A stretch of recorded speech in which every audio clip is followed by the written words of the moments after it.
This is the 90-90 side plank with forward reach activity.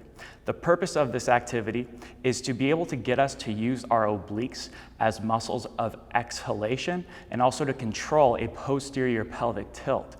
That's really important for our obliques to be able to know how to do, and unfortunately a lot of people have other muscles like their back extensors, hip flexors, potentially their six-pack too, also taking over for the roles and lack of function within the obliques.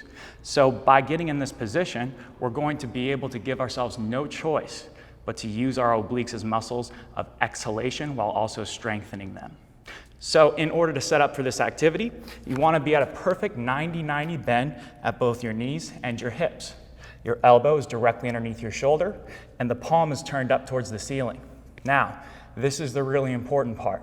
We've got to be able to create sort of this rainbow shape underneath this side ab right here.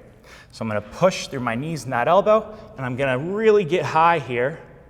I'm gonna feel a ton of left oblique. Now I wanna take this right hand, whatever hand's on top, reach it down about 45-degree angle towards the floor, and then I'm gonna exhale, big open mouth sigh, pause, inhale through my nose. Exhale.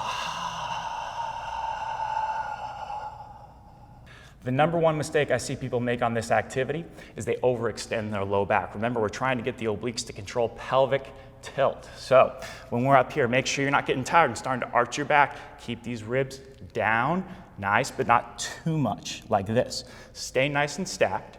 Make sure you're feeling those obliques, and you should feel zero low back. The other most common thing we see here is people just reaching too far. So if I'm up in this position right here and I reach really far, then I lose my abs and I also get way too much rotation, and this just doesn't feel good. So what we want to do instead is just reach far, but don't let our trunk rotate too much with it.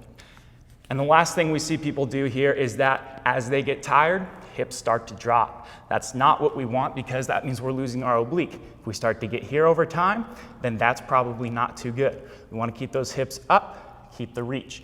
If this is too challenging, you can drop down to your side like this.